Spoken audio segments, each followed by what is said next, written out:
नमस्कार बंधुगण आज वीडियो रे आमे किछि बच्चा बच्चा अनुचिंत विषय रे आलोचना करबा। वीडियो टी शेष जाए देखंतु भल लागिले निहाती वीडियो को लाइक करके चैनल को सब्सक्राइब कर देबे। संध्या समय गड़ी गले केबे संध्या देबा उचित नुहे। संध्या समय पर संध्या देले परिवार रो क्षति होई थाए। रोसई करि सारिबा परे जहाँ भी चुली रे रोसई करिसेंती प्रथमे चुली को बा अग्नि देवता को खाद्य समर्पित करंतु ता परे निजे खाई परिबे। मासिक धर्म समय रे कहार पाद छुई मुंडिया मारिबा उचित नुहे। सही समय रे मनरे राग कष्ट दुख थाए सेथिपाई कौनसी कष्ट काम करिबा पई एही समय रे मना करा जाई थाए। केवल विश्राम पाई कुहा जाई थाए। घरर द्वार बंध पाखरे अथवा मुख्य द्वार पाखरे केबे जोता चप्पल रखंतु नाही किंबा घर भितरे केबे छिंडा चप्पल रखिबा उचित नुहे। एहा द्वारा घरे नकारात्मक शक्ति बास करि थाए। बाहर को जाई घर को फेरिले खाली हाथ रे फेरिबा उचित नुहे। किछि ना किछि घर को नेके आसीबा उचित एवं बाहर को जाई घर को फेरिले गोड़ हाथ धोई घरे को प्रवेश करिबा उचित। बाहर को जिबा समय रे जदि झिटिपिटी देखा दिए किंबा छिंक आसी थाए ताहाले एहा एक शुभ संकेत होई थाए। आम काम रे आगो सफलता मिलिबार एक शुभ संकेत होई थाए। पूजा करने समय रे किंबा कौनसी मनस्कामना पूरण पाई ठाकुरंक पाखरे गुहारी करने समय रे जदि फूल खसी पड़े ताहले भगवान आम गुहारी शुणिले किंबा आमर भक्ति को स्वीकार कले बोली यह एक शुभ संकेत होई थाए। झाड़ू लुहा प्लास्टिक जिनिस एवं निजे पिंधिथिबा साड़ी किंबा पोशाक चिरी जाइथिबा पोशाक काहाकू दबा उचित नुहे। एमिति कले घरे सबुबेले आर्थिक समस्या लगी रही थाए। रोसई घरे एवं ठाकुर घरे केबे मध्य सोइबा उचित नुहे। एहा कले घरे सुख शांति भंग होई थाए। गायत्री मंत्र समस्त मंत्र ठारू शक्तिशाली अटे। प्रत्येक दिन प्रत्येक व्यक्ति को गायत्री मंत्र जप करने उचित।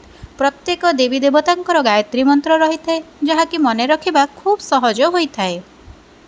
अन्य कहार मरणर स्वप्न देखुंती तेबे जानी रखंतु यह निजर केही मरिबार संकेत होता है किंतु निजर किए मरिबार स्वप्न देखिले अन्य केही मरिबार संकेत देता है। घरे जदि किसी अशुभ शक्ति अच्छी बोली भावुंट तेबे राति रे गोटे लेंबू और अल्प लुण को गोटे पेपर रे रखी दियंतु देखिबे सबु अशुभ शक्ति दूरे जीव। अईठा बासन को केबे पकाई रखंतु नाही। एहा कले घरे अलक्ष्मी बास करिथांती एवं बासन को भल भाबरे सफा करिबा पई पानी रे किछि समय बासन को भिजेई रखंतु।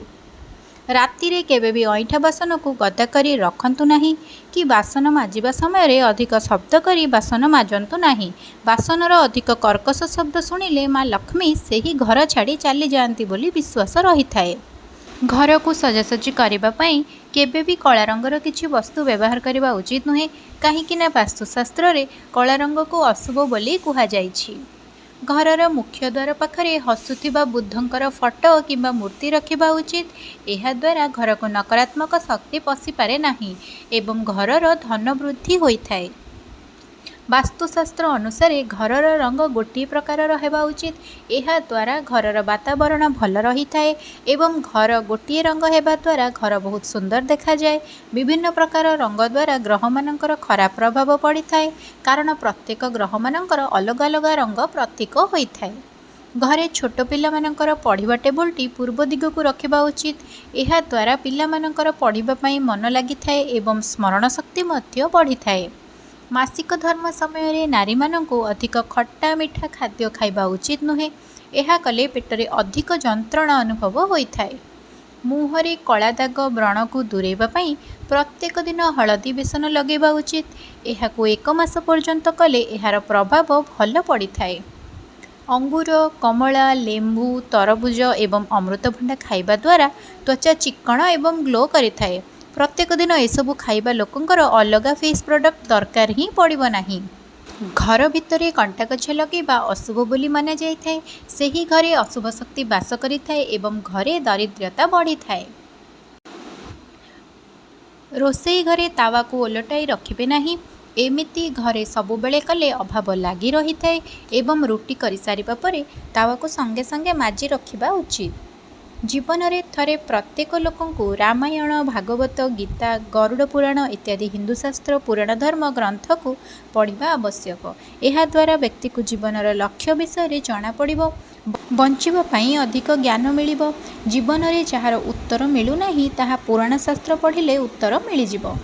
जदि घरे फटो लगाई तेबे दुख हिंसा कि अपराध पानी रे बुड़ी जाइथिबा डंगा इत्यादि लगांतु नहीं। यह घर पई अमंगल होइथाए। गद गछ बाड़ी रे रहिले बाड़ी को साप आसीबे नहीं। घरे जदि अधिक मूषा रहुचंती ताहाले वर्षा दिन रे साप घर को आसीथाए। घर को सबुबेले सफा सुतरा रखी सबुबेले सतर्क रहिबा आवश्यक। रोषेई करि सारिबा परे गैस उपरे चुली उपरे कड़ेई डेक्ची किछि रखिबा उचित नुहे। रोषेई सरिबा परे चुली को सफा करि देबा उचित, नहले घरे सबुबेले अभाव लागि रहिथाए। स्वामी स्त्री उभय गोटे थाली रे भोजन करने उचित नुहे एवं स्त्री सबुबेले स्वामींकर बाम पटे बसी भोजन करने आवश्यक। जदि जड़े व्यक्ति को बारंबार आखि पाखरे पितृपुरुष माने देखा दे थांती एवं निजर चेहरा आईना रे विकृत परि देखा जाए ताहाले मृत्यु आसीबा पूर्वरु एही सबु संकेत मृत्यु पूर्वरु ही आसी थाए। शेष पर्यंत वीडियोटी देखिथिबारु आपमनकु अशेष अशेष धन्यवाद। वीडियोटी किपरि लागिला कमेंट करि जणांतु। आउ हाँ, मो चैनल को सब्सक्राइब करने को आदौ भी भूलंतु नहीं एवं कमेंट रे जय जगन्नाथ लिखि दियंतु।